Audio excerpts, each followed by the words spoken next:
You're welcome back. You're still watching our special coverage of the governorship and state houses of assembly elections, which held on Saturday. Results have started pouring in, and 24 hours after voting was concluded in most states. Results, like we said, are trickling in. A few states have been announced, and collation continues in other states. Some states have postponed collation until tomorrow, Sunday. An election also took place in some local governments where voting was postponed. Let's take a look at the results so far first. And there is a breaking news where Ahmed Aliu of the All Progressives Congress in Sokoto State has been declared the winner of the Sokoto State governorship elections with 453,661 votes, defeating his closest rival, Seidu Umar of the People's Democratic Party, who polled 404,632 votes. That is the latest we're getting, and that's a big upset to the People's Democratic Party, who's held that state in the last 8 years under the former Speaker of the House of Representatives, Aminu Tambuwal. And now the All Progressives Congress has taken over the governance, or will be taken over come May 29. That's one big upset from the Northwest there. Now, residents of the upscale Victoria Garden City in Lagos State on Sunday had a say in who becomes the next governor of the state, and members of the House of Assembly. Arise News senior correspondent Oba Adeoye monitored the process.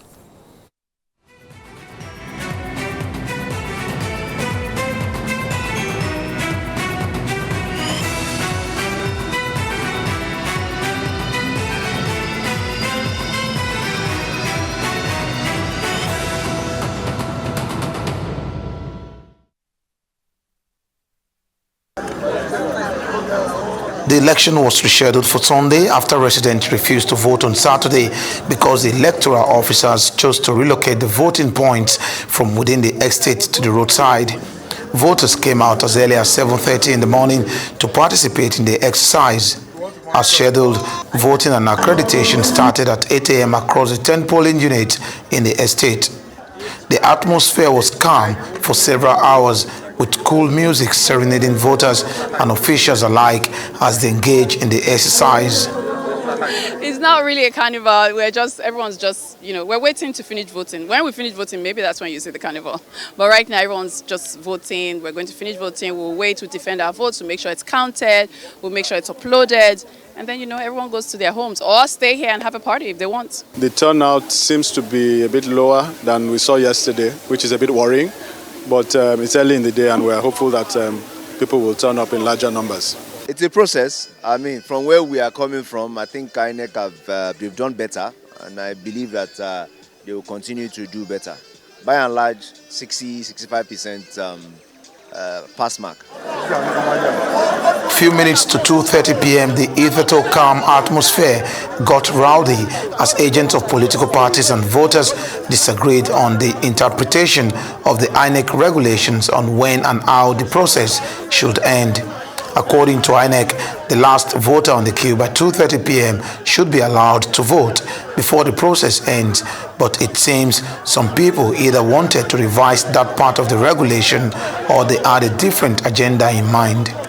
What we are trying to tell INEC, which we know is the normal standard, is that once it's 2:30, we will make do that nobody joins the queue again. But those that have been sitting down before 2:30 has to be attended to. 2:30, the queue stops. Okay. Everybody on the queue, regardless of what time we exhaust the queue, votes. As at 2:30. Can you pick that as that? That is what you just said now. Polling Unit 120 particularly was problematic as the bimodal voters accreditation system, otherwise known as BVAS, failed to recognize the data of many who voted successfully at the same unit during the presidential election. And we've been trying since morning. We've tried severally. We've tried all our fingerprints and we've tried our facial recognition. It's still not working. So I don't know, INEC has to tell us what's going on and why it's not working. When it got to my turn, I was asked to do my thumbprint, which I did. They said it wasn't capturing.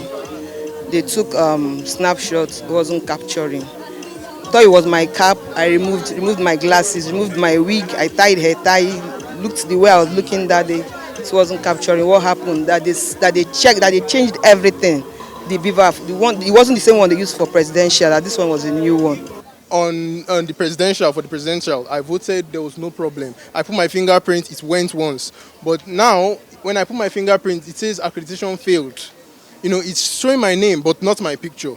And my fingerprint, it doesn't know it. My face, they take the picture, it doesn't know it. I think they even tried scanning my card. I've tried all my fingers, I've tried everything. I've been trying every 2 or 3 people that try, I'll try again since around 9:30 when I started actually trying. The fact that it started from yesterday and it's obvious that they are just trying to prevent us from voting.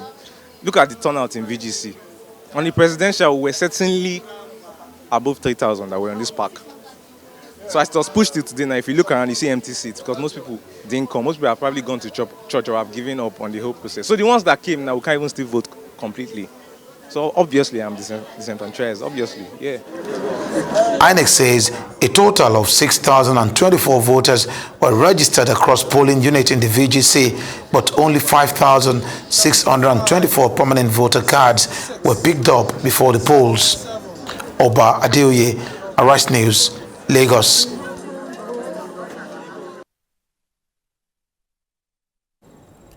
All right, joining us now to take a look at some of these results, we have Dr. Constance Ikoku, who's a scholar and journalist, and she's with us here in the studios. Thanks for joining us. And we also have Baba Yusuf, a strategist and policy analyst, is in the Oversight studio. Thanks for joining us. Let's start with you here in the studio, Dr. Constance.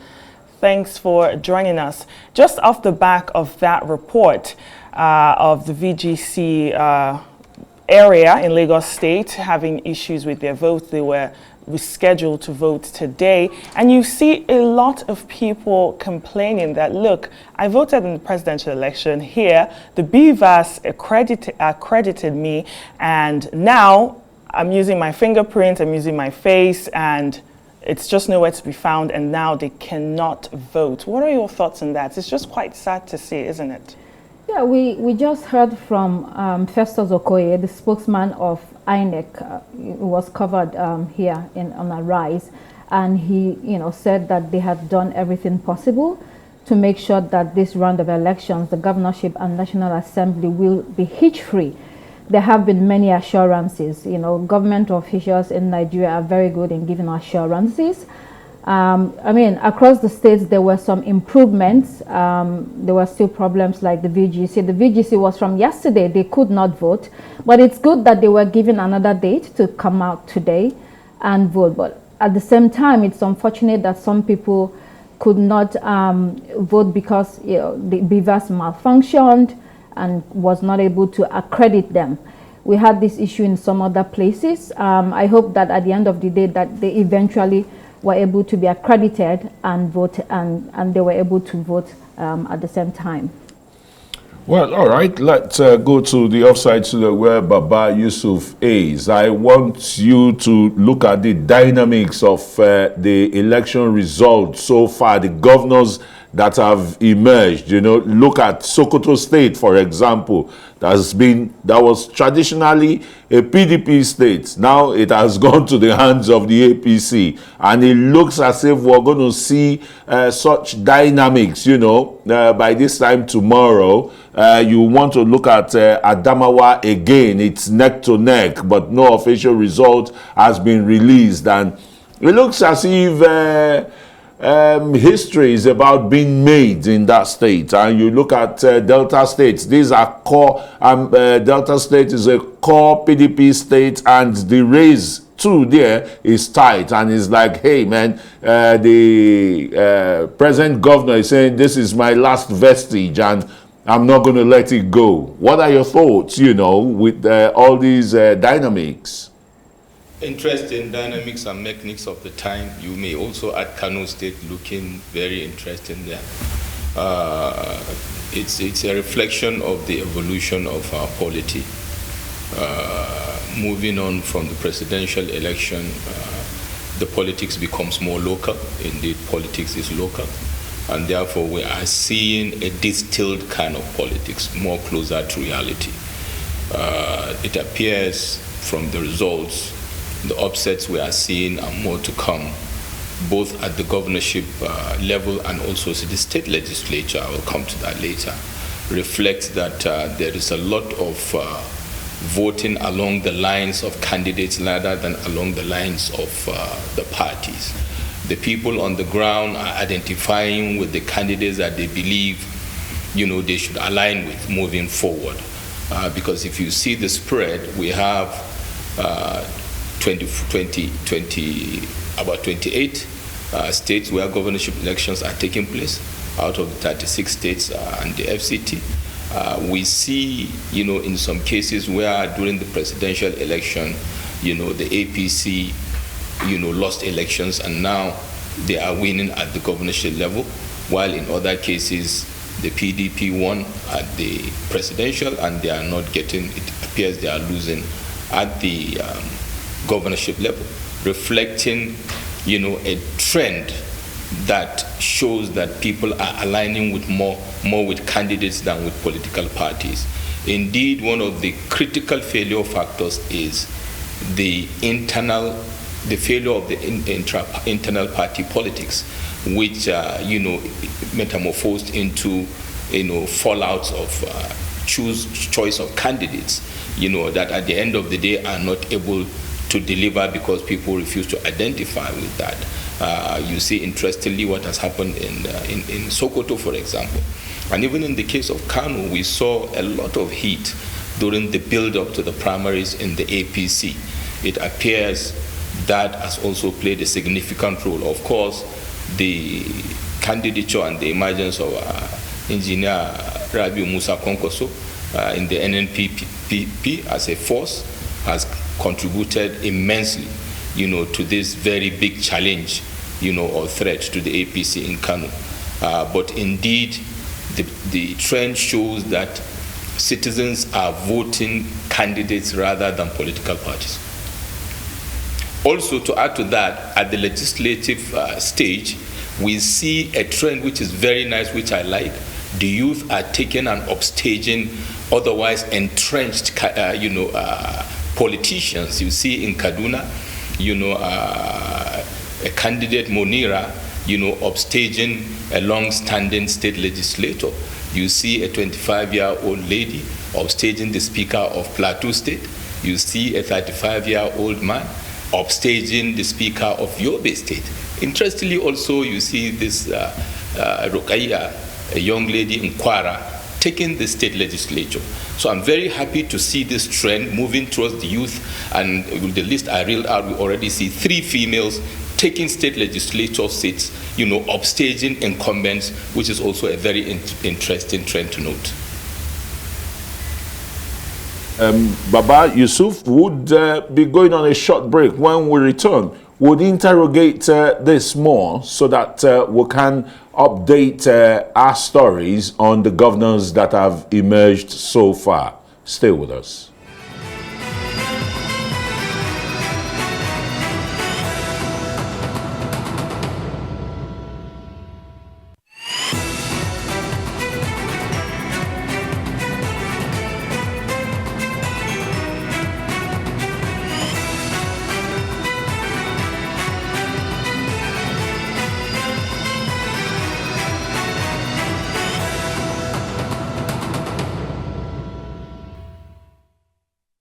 Welcome back and thanks for staying with us. You're still watching the special coverage of Nigeria's governorship and state houses of assembly election. Now let's reconfirm to you that Diko Umar Raja of the APC has been declared the winner of the governorship election in Katsina State. The INEC Collation officer of the state governorship election, Professor Muazu Abubakar of the Federal University Gusau, declares the candidate winner, having scored a total of 859,892 votes.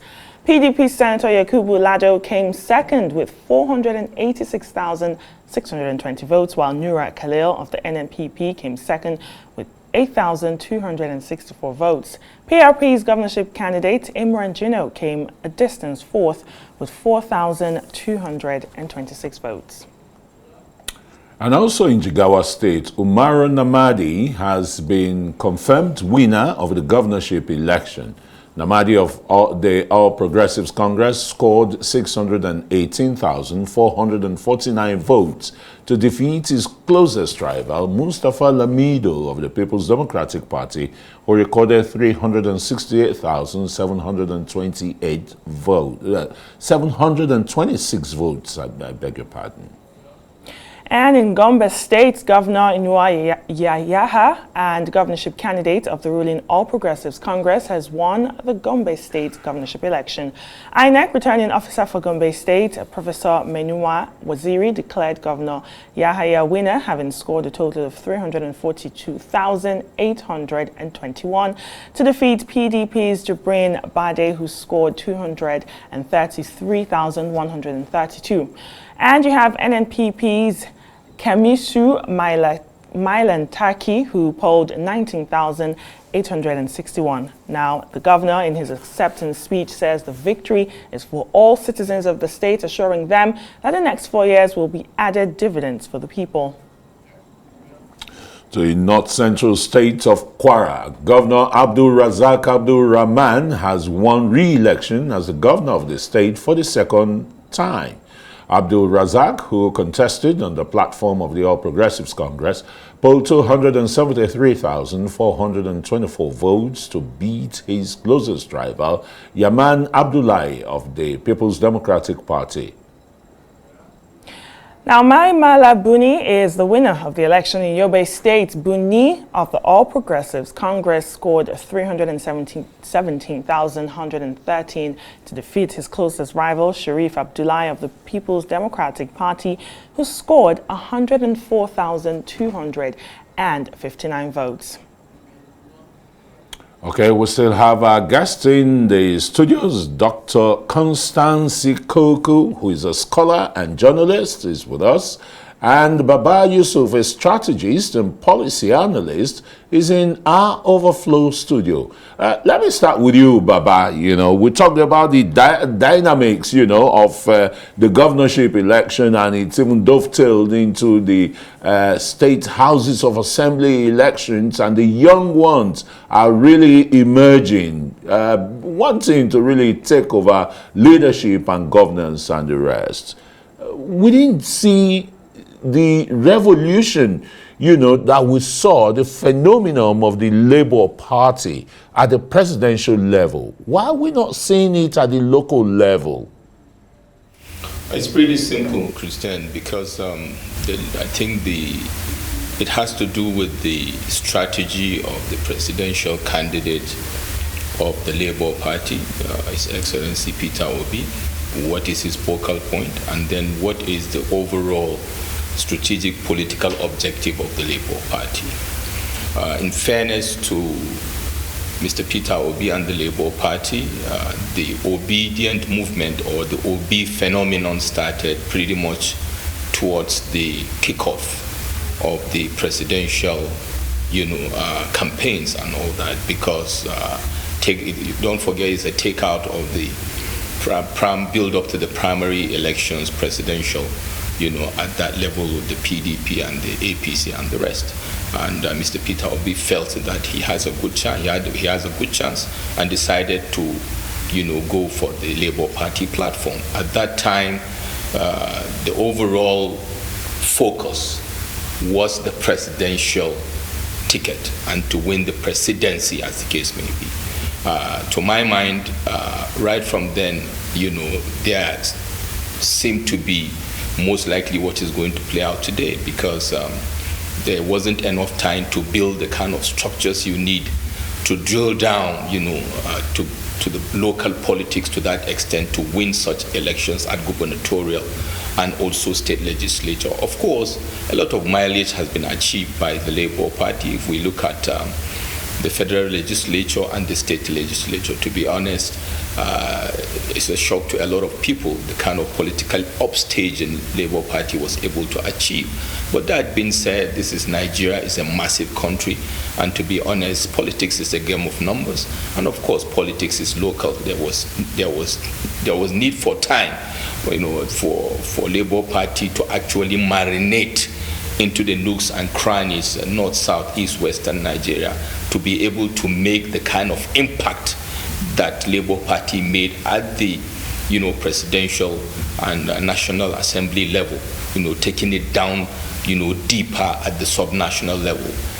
I think the time factor, that is playing against, this kind of movement, at that subnational level, especially when you move out, to other parts of the country from what you call the stronghold of the Labour Party. And even there you can see some struggles because of the lack of time to build and dig deeper into the terrain. And it's a sign of this to come if the momentum will be maintained and the strategy will be expanded by the Labour Party led by Mr. Peter Obi.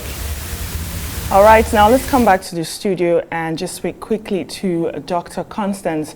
Now, we've been seeing some of the results coming for the governorship election, and we've seen some of the governors being re-elected. However, there's one governor who seems to be slugging it out with his opposition in the state, and that's speaking of Adamawa State, where you have PDP's Governor Fintiri and you have APC's Aisha Dahiru, who's popularly called Binani, and if she emerges winner, she will be the first woman elected governor in Nigeria. And there's something that Baba Yusuf said before we went on break, Dr. Constance. He was talking about some of the factors that have affected this election, and one of the factors he mentioned was people aligning, Nigerian citizens aligning with the person rather than the political party. Do you see that playing out in Adamawa State?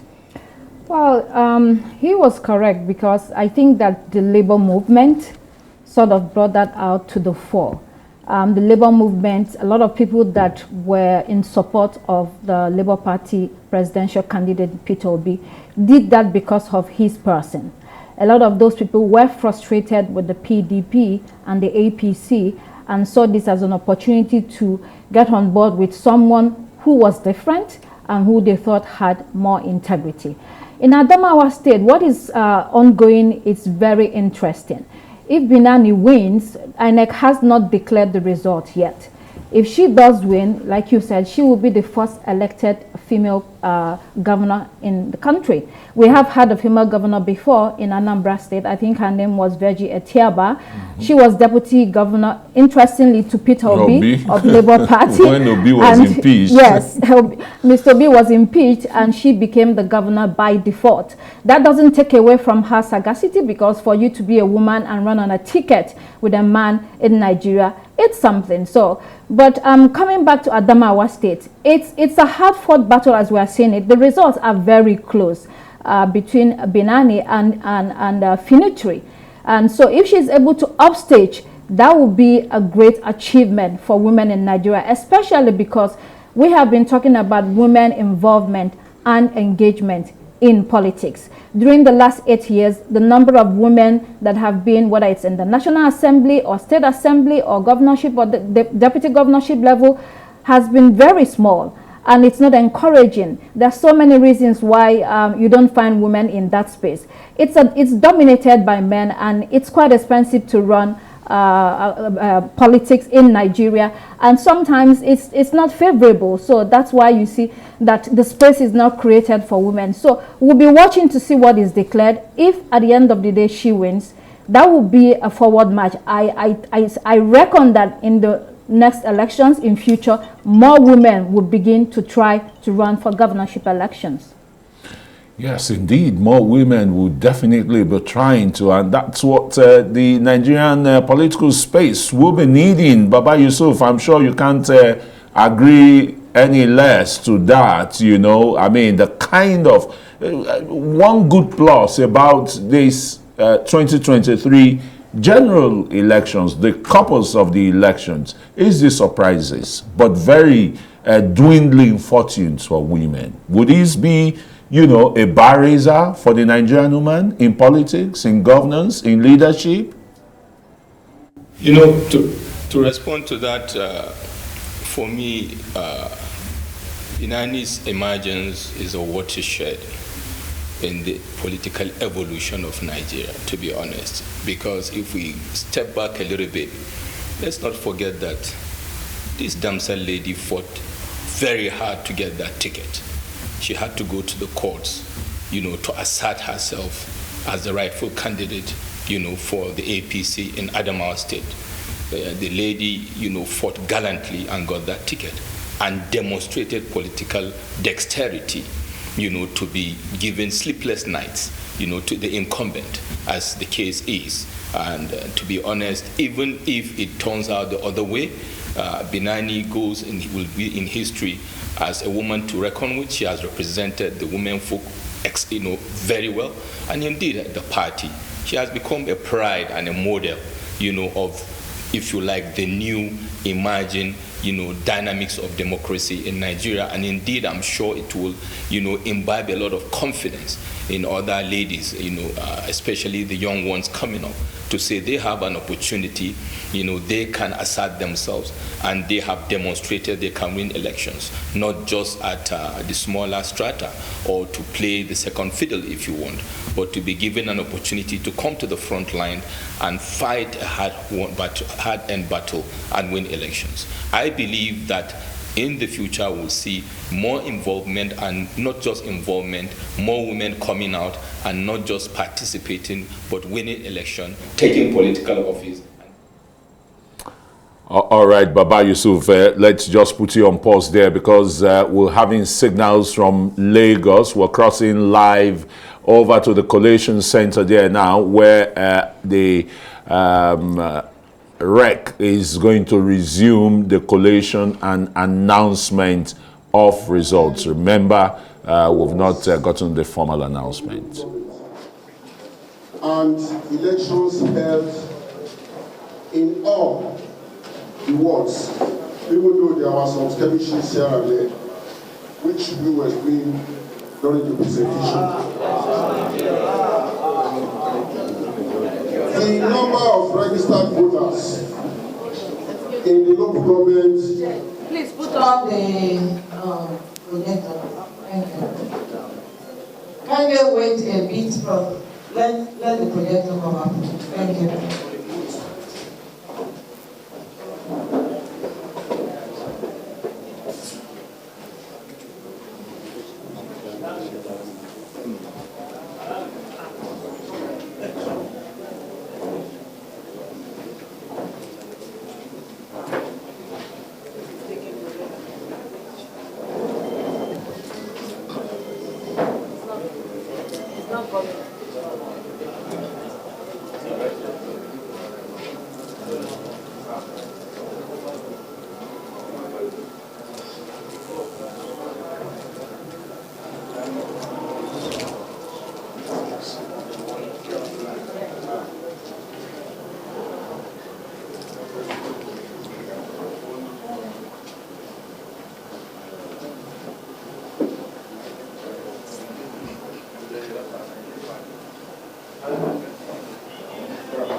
Yes, please. Thank you very much, ma'am. There are 10 wards in the local government. Number of registered voters, 413,265. Cross, please. Can you just call the figures? Okay, ma'am. 413,265. And please call it twice and slowly, because some people are taking notes. Thank you. Thank you, ma'am. Number of registered voters, 413,265. 413,265. Number of accredited voters, 51848. 51848. These are the scores received by respective parties. Party A, 29. Party AA, 08. Party AAC,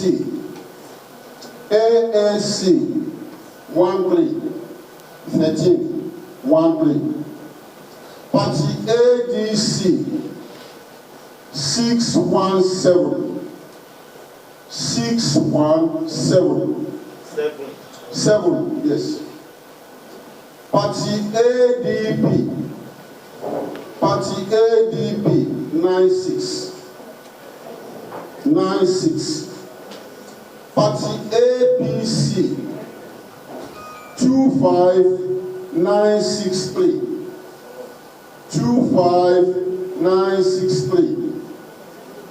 Party APM, 34. Party APP, 07.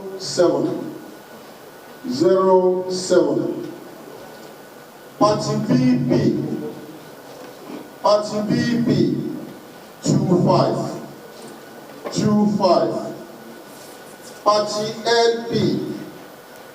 Party LP, 19967. 7, yes. 19967. Party NNPP,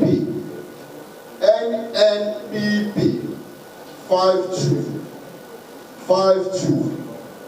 Party NRM, 24. Party PDP, 1468. PDP, 1468. Party SDP, 18. Party SDP, 18. Party YPP, 50. Party ZLP, 59. Total valid votes, 48430. 48430. Rejected votes, 1155. Total votes cast, 49585. 49585. As presented, ma'am. Thank you very much, Prof. Any cancellations, please? Yes, there were several.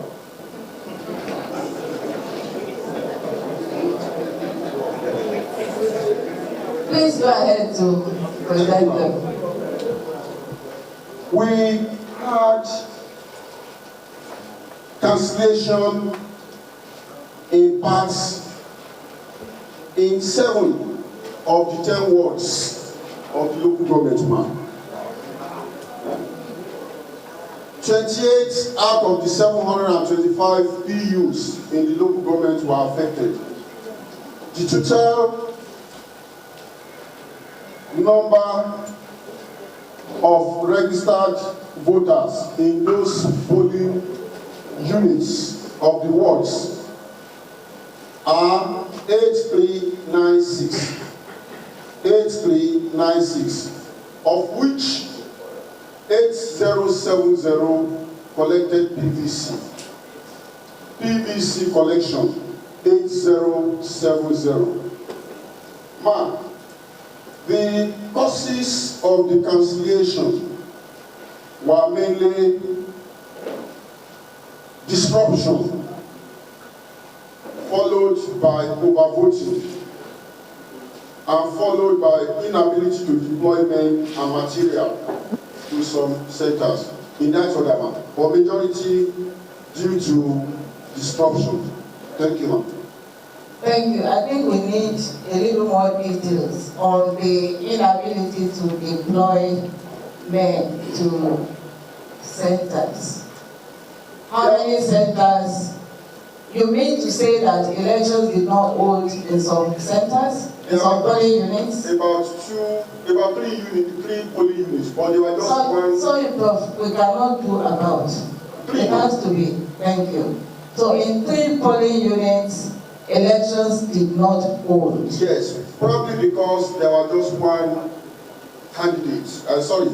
One registered voter for such. We saw one registered voter. Yes, ma'am.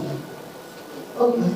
So that which polling units will that be?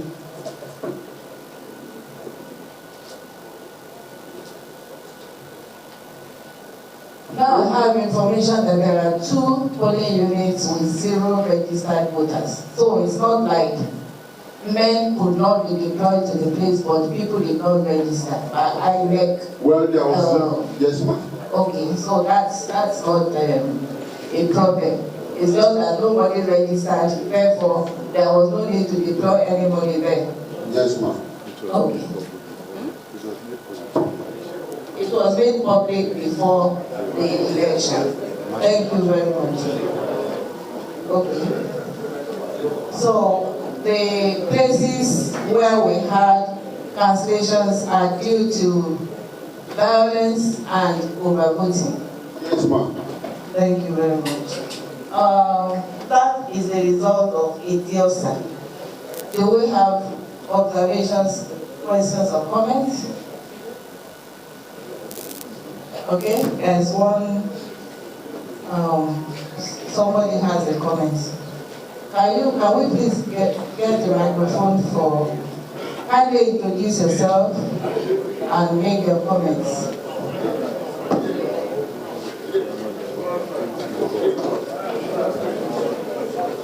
Good evening, everyone. My name is Pastor Daniel, the Lagos State Labour Party chairman. I'm the collation agent for the state. I would like to say something concerning this election. Stanza 2 of our national anthem says, O God of creation, direct our noble cause. Guide our leaders aright. Help our youth be true to know. In love and honesty to grow. And living just and true. Great lofty heights attain. To build a nation where peace and justice shall reign. I want to use this opportunity to address the world that this election is a sham. Election marked by violence. We reported this case in the past election and nothing was done. I want to tell you, Mr. Baje, the rep, that you have failed the youth. You have failed the masses. You have not done the right thing. Please have your seat. You will have your time.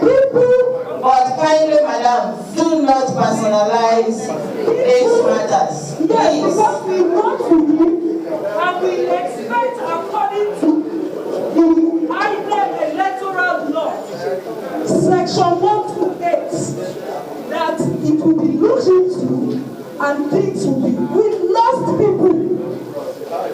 Gruesome attack. People died. People died. They were disenfranchised from exercising their civic responsibility. It is not about winning or losing. It is about protecting the masses, the voters' rights. I want to say this. People went to vote and they were killed. They were killed. And as a result of this, a lot of things happened.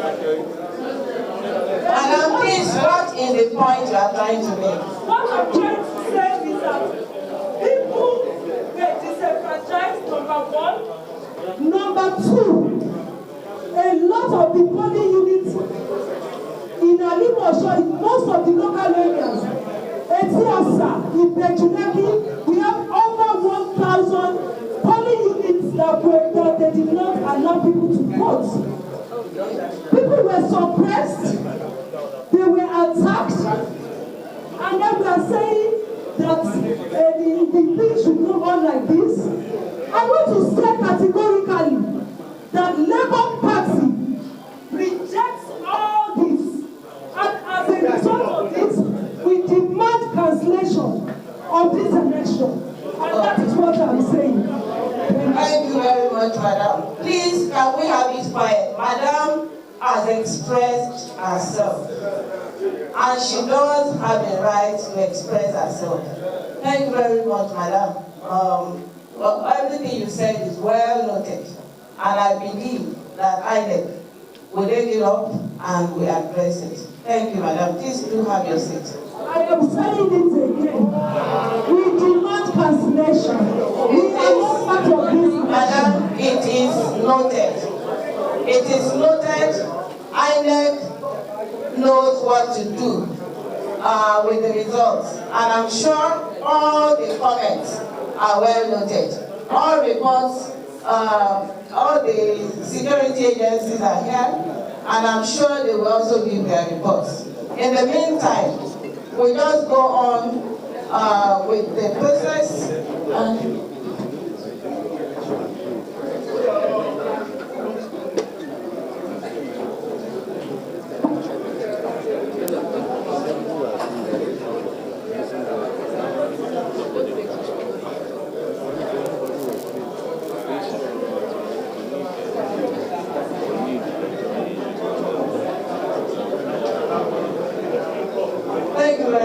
Any other comment, please? Any other comment, please? Okay. If there are no other comments, Prof, can you please submit your report? We thank you most sincerely. We know you've been on the field since morning. Thank you very much.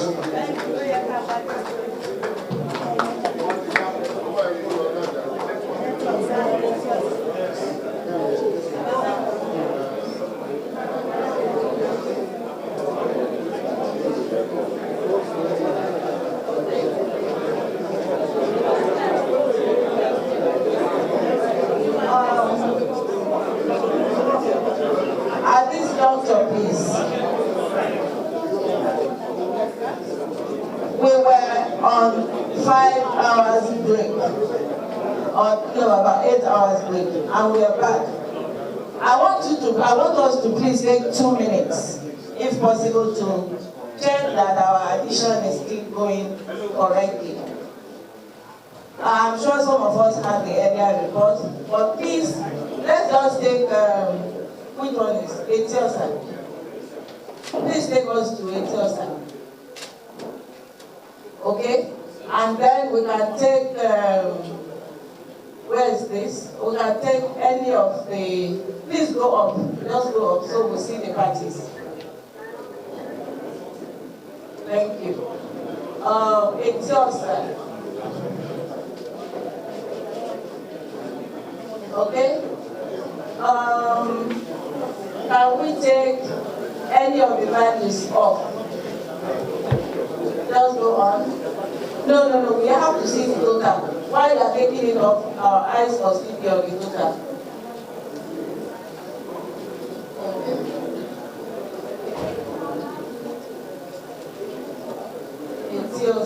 Yes. You can take off any of the values, so we have to cross-check that our total is still our total.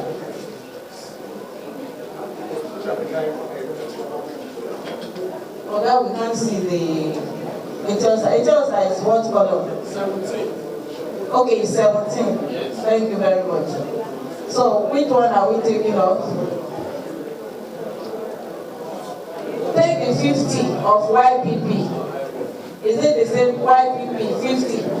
Before you take it, what's the total?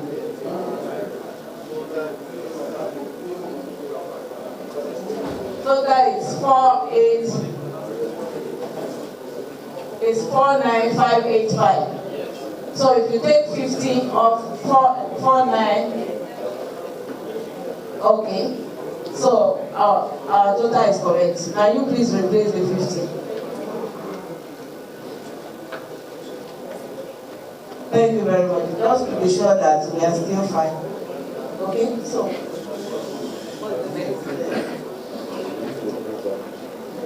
please, you have to help us print out the result so we can copy it on the.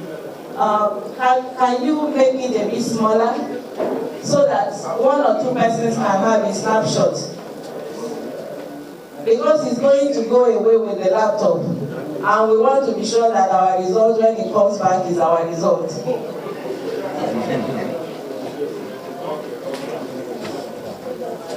So we appeal that one or two persons get, they are going to bring data. Okay, we are happier with that.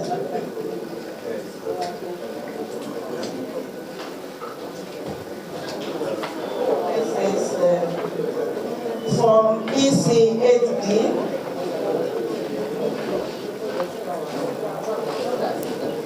We have to copy the results here.